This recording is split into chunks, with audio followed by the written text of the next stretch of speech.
With less than a week until the Euros kicks off, the Euro Fantasy template team is starting to emerge. So in this video, I wanted to show you some of those hidden gems that are really being overlooked by managers. I can't wait to show you some of these players. So as always, make sure you drop a like on the video if you're looking forward to it. And of course, smash that subscribe button if you want daily Euro content. And enough waffling, let's get into today's video. So kicking things off with the goalkeepers, first up we have got Portugal's Costa. Now before you say it, I know he is 10% owned. This isn't exactly an incredible hidden gem, but to be honest with you, with the goalkeepers, it's a difficult position because the only value a goalkeeper brings is clean sheets and the occasional penalty save. So I can't sit here and recommend a player who plays for a terrible team just because he's 1% owned. And I do think a 10% ownership for Costa is actually still lowly owned. Now, I get it. The investment in the Portugal defence right now is through Cancelo at 6 million defensively, but I do think sometimes when we look at it, maybe that is just a big investment for that Portuguese defence. They are fantastic. They've had a lot of clean sheets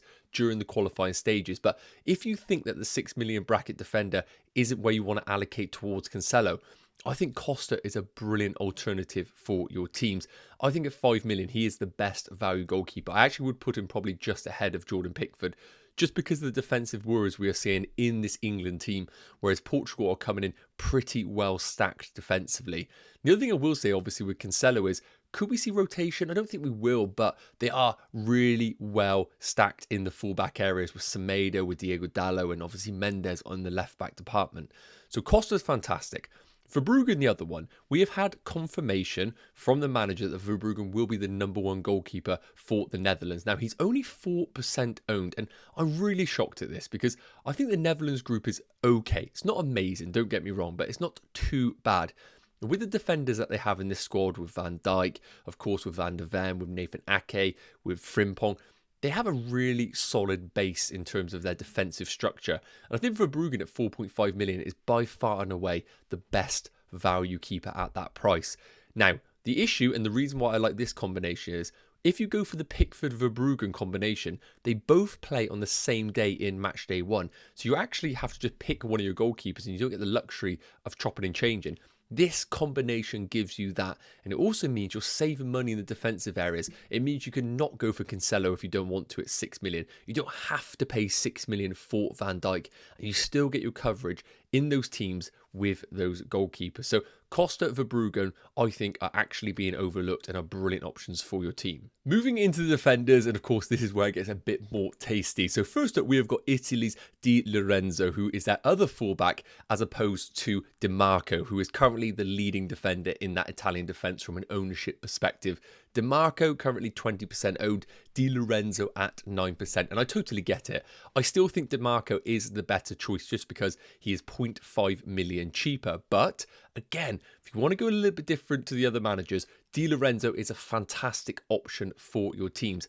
And what I do like as well, if you're in a position where you're going to use both your chips in the group stages, let's say, for example, the wild card in match day 2 and the limitless in match day 3, then going for double Italy defence is actually a really good move with that brilliant match day 1 fixture against Albania. I think they'll probably have the best clean sheet odds in that first round of games. So for me, if you're going for the double up, I really like Di Lorenzo alongside Di Marco. But of course, if I had to choose one, I would go for Di Marco just because he is slightly cheaper and he will enable you to have other choices, of course, in the rest of your squad. Now, another player that is decently overlooked is going to be Germany's Tar. Now, we've had confirmation a few weeks ago that he will be partnering with Rudiger in that defence. So there's no real concerns about the game time for him, barring any injury. Now, of course, similar situation to Di Lorenzo.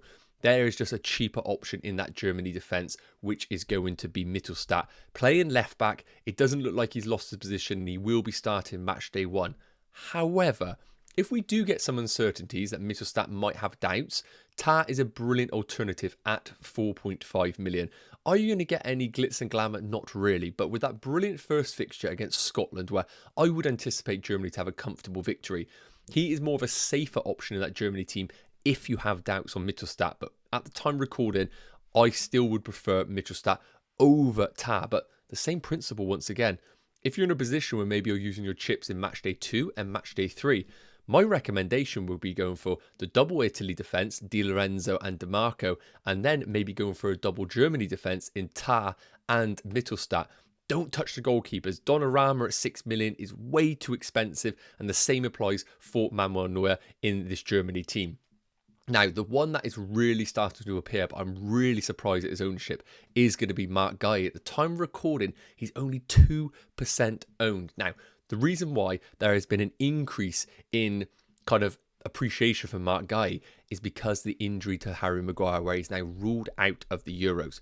We know already that John Stones is going to be one of the centre-backs. The other one is up for debate, and realistically, if Southgate has anything about him, he will choose Marc Guy over the likes of Dunk 100%. So I think Guy starts match day 1. Will we get any confirmation about that before the deadline? No, unfortunately. But based on what we have seen in friendlies, I think Guy has been the standout defender in these alternatives. And at 4.5 million, while we previously had the discussion that Pickford is the best value defender prior to this Guy introduction, because he was cheaper than the likes of Trippier, Kyle Walker.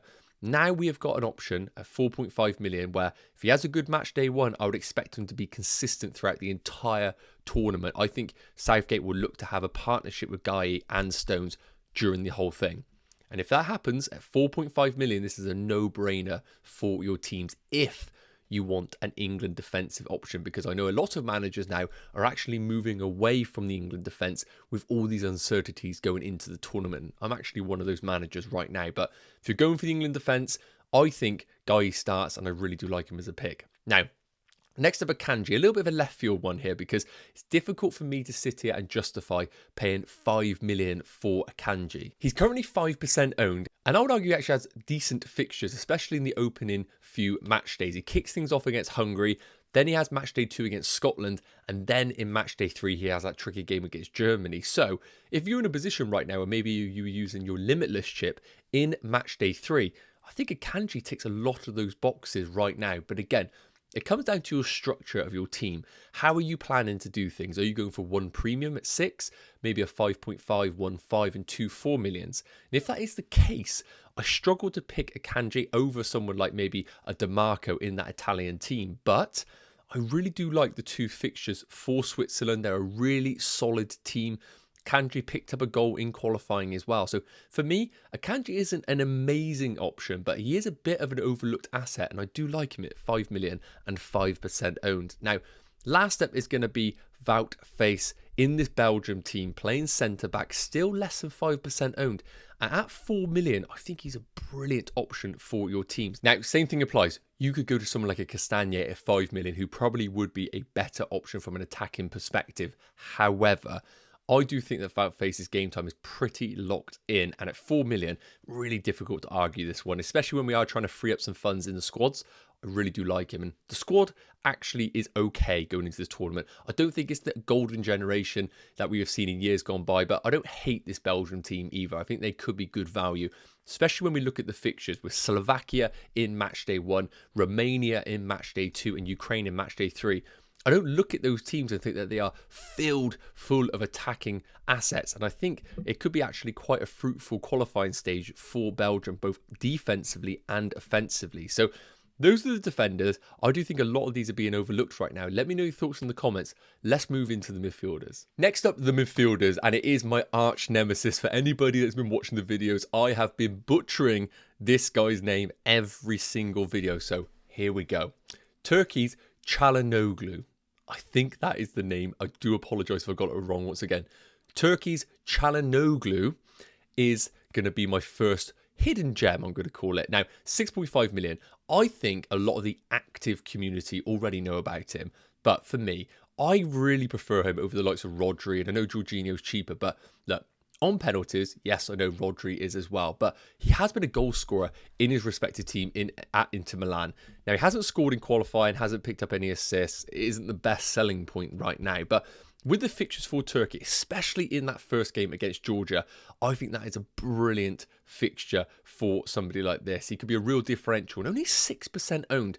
I know Arda Güler, who is only 7% owned, is also an alternative. And I would actually say like that is a great option as well for you. But I would say the game time for Çalhanoğlu is probably the one that you want to go for. And kicking things off against Georgia is great. After that, not incredible against Portugal and then against the Czech Republic. But again, if you're on the strategy of using 2 of your chips in match day 2 and 3, Çalhanoğlu could be the route to go for. Now, moving on to the next one, and again, I am just stitching myself up here because there's no way I'm going to be able to pronounce this name. So, Kvasquez? Kvasquez? We're going to go with that right now. Georgia's midfielder obviously really made a name for himself in that Napoli's team. Brilliant midfielder. Not really had the season of what he had previously, but he's still a great option, and he is the heartbeat of this Georgian national team. Now, 4% owned, 7 million is the reason why he's so lowly owned right now. It's just because when we compare him to the other options in the game, Gundogan at 7 million, Barella at Italy, I think we naturally aren't going to be going towards this option because he plays for Georgia at the end of the day, and we're not expecting them to do very well in the competition at all. And again, even though the fixtures aren't, they're tough, but Turkey, Czech Republic, Portugal, any team that I really read, I think it is always going to sound difficult for him. But we need to remember, 4 goals in qualifying, 1 assist. He is the talisman, and you are getting that absolute heartbeat of the team at 7 million. And again, if you're going for the strategy of maybe 2 chips in the group stage, you just want a 1-week punt, I think Turkey's probably the fixture you want to have him in. So I am not sitting here saying that you should go for him, but I think he's a good punt if you want to go a little bit different with your teams. But again, I can't really justify picking him over the other 7 million and 6.5 million options. Like, for example, I would definitely take Çalhanoğlu over him. Now, one that I cannot believe the ownership for is going to be Enquiries in this Swiss team. Now, I'm just getting the ownership up right now because I'm still astonished by it. 2% owned. Now, I thought to myself, maybe Shaqiri's injured. Is there something going on here why he's so lowly owned? Played the most recent friendly, bagged a goal. We know he's on penalties. We know he steps up in these competitions, and we know that he does score goals for the national team. 2 goals in qualifying, 3 assists is really decent. And a 6.5 million, like, I don't really know why you would choose someone like a Rodri over Enquiries. I think he has so many more strings to his bow as a fantasy option. And Switzerland, I do think, are a team that do give a good account for themselves in national competitions. Now, Hungary in match day 1, Scotland in match day 2. Obviously, I think they're really good fixtures. And for someone like myself who's looking to play a chip in match day 3, Enquiries ticks all of the boxes right now. Still a talisman on that side. Penalties, game time, great fixtures. 2% owned. I am astonished at that. And I think he is going to be in a lot of people's squads come that deadline. Now, next up, Mudryk. Again, another talisman in their respective teams for Ukraine. Forget about the Chelsea Mudryk. This is a better player for the national team. He does take the responsibility. We saw that with scoring really important goals in qualifying. And I would argue that the Ukraine group is actually pretty favourable. They kick things off against Romania. Then they have Slovakia, followed by Belgium in match day 3. So again, forget about match day 3, because I know a lot of you are using your chips then. So we're just looking at the first 2. Romania followed by Slovakia. Really good fixtures for Mudryk. Now I get it, 7 million, it comes under the same argument where can we really pick him over the other options? But 2 goals, 2 assists in qualifying, really solid numbers, good fixtures. I think he's a great option for managers that are maybe looking for a little bit of a differential. And I know that 7 million area is one that's up for debate. You're putting him alongside someone like a Szoboszlai. And I think the big thing is someone like Szoboszlai in this Hungary team, 4 goals, 5 assists in qualifying. He does just stand out above the rest right now. And it makes it very difficult for us to put an argument for these other players, especially for someone like Szoboszlai, who has a decent team he is playing for in Hungary. But I'd argue the Ukraine team is easily on par with this Hungary team now. And I'd argue Ukraine could even progress out of the group. But of course, that isn't really necessary for the strategy we're playing. Now, last up, another name that I'm going to butcher is Spain's Oyarzabal. I'm going to go for that. So 7.5 million, kind of been emerging on the radar for a lot of people over the last week, scoring in a lot of their recent friendlies. Now, he has 1 goal, 2 assists in the qualifying stages, and he's only 2% owned. And when we look at the fixtures for Spain, they're not favourable in match days 1 and 2. So it's the complete opposite of the players that I've discussed previously. They actually have a really good match day 3 against Albania. So he may appear to be the one to go for in our limitless chip if we play it in match day 3. They have Croatia followed by Italy in back-to-back games. But I think this Spain team is going to be a good outlet in this qualifying stage. I don't think they're necessarily put off by the fixtures that they do have, even though they are tough. I think they have the players and they have the talent this year. And I do think if he does get solid game time at 7.5 million, maybe this is the route we go for. We're all waiting for Pedro's price to be announced. He isn't even in the game right now. And that could be really compelling if they make a mess up and put him at 6.5. Then that really opens up him as an option. But right now, with the other options available, obviously Yamin Lamal being more of a forward, I think this is a really good investment to get a piece of that Spain attack, who I'm expecting to score goals, even though they have tricky fixtures against Croatia and Italy. But those are the midfielders. Let me know your thoughts in the comments, and I do apologise for any surnames that I have butchered. And finally, we are into the forwards. And again, I have to apologise. I know Romelu Lukaku is in this team. He isn't a hidden gem, but similar to the situation with Costa, I do think it is having a discussion about him to talk about whether him being currently at 13% owned is actually still ridiculously low. Now, the reason why the other players are so much more highly owned than him, for example, Mbappe, Kane, Havertz, Ronaldo, all more owned than Lukaku, is because of the structure. A lot of managers are scared to go without Kane and Mbappe. Because of the way the rest of the team is structured, you can't really afford a 9 million forward like Lukaku alongside those two. And most managers are too scared to go without them. But hear me out. Lukaku, 14 goals in qualifying. It's absolutely ridiculous.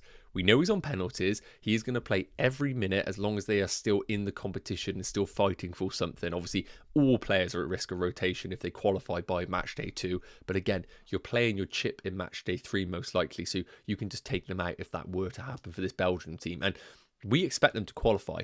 As we mentioned, the fixtures are fantastic. Slovakia in the first one, Romania in the second, and Ukraine in the third. And at 13% ownership, again, 14 goals in qualifying, 1 assist, with people like De Bruyne putting a ball on a plate for him. Forget about what happened in the previous competition. I know he missed so many big chances, but at the end of the day, he was in those positions every single time. And realistically, with this group stage, I think all the stars are aligning. He is clearly in form for his national team. He's on the penalties, guaranteed game time, and the fixtures are absolutely plumb. I may even not go with him in the group because obviously the likes of Kai Havertz have been confirmed to be the number 9 and he is 1.5 million cheaper. But I think we are going to look back if you don't go with Lukaku, see him score maybe 3 or 4 goals in qualifying. You think to yourself, everything was there to tell us he was going to do fantastically well. And that is the big thing I am worried about, is the structure of the team doesn't allow Romelu Lukaku to be fitted easily, but he is too damn good to miss out. So let me know in the comments if you're going for Lukaku. I just had to include him in this because I think for the numbers that he's putting up, for the fixtures that he has, 13% ownership is outrageous. It should be higher than Kane's in my eyes, but clearly we are leaning towards Harry Kane as more of the premium forward alongside, of course, Mbappe. Now, next up, Lamine Yamal, currently at 11% owned. And again, I spoke about getting some investment in this Spanish attack. And look, this kid is a joke. Generational talent, has been playing the most recent friendlies recently. Got 2 goals and 1 assist in qualifying. I think he starts in match day 1. Now, Spain's fixtures I've discussed are not ideal. Croatia followed by Italy. The one you want to target is match day 3. But 6.5 million forward. If you are not tempted by, for example, a Kai Havertz and you want to put that money into the midfield, this is the guy to go for. Lamine Yamal just offers that excitement when you play the game, and at his ownership you are going to get some serious returns. The big thing is those fixtures. Can you lean towards those fixtures right now? I think Spain do well regardless of the fixture, but you might sit there and think to yourself it is a little bit more tricky. The other thing, of course, I would say is they are blessed with some attackers in their team, but I do look at Yamal and think he is a bit of a talisman already in the Spanish team, and I wouldn't expect him to get rotated often, but maybe with some tricky, experienced games like Croatia and Italy, we might see the old pros go ahead of him in that team, but they're all pretty young, let's be honest with you. So last up, Ukraine's Uppbeat. We spoke about the fixtures. I think they're really favourable for Ukraine. If they don't get out of the group, I think it is their own fault. I think they have a really great opportunity, and he has been in incredible form for his team, Girona. Now, looking at his actual returns during the qualifying, only 2 goals during qualifying. So, of course, a little bit of a red flag there, but at 6% owned, if he is able to carry his form for his team into the national team, he is amazing at 7.5 million. But let's be real, Kai Havertz, the exact same price, confirmed as the number 9 in that Germany team, host nation, with a first game against Scotland. I think it is just almost impossible to lean towards Uppbeat over a Kai Havertz, and I totally get why his ownership is really low. But if you're looking to be different, I really do like him as a pick, but if I'm ranking the forwards, I actually would probably lean towards Yamal as the 6.5 and invest the rest of the money elsewhere. Otherwise, if you are going to allocate 7.5 million into your team, I personally would just go towards Kai Havertz. But again, let me know your thoughts in the comment section.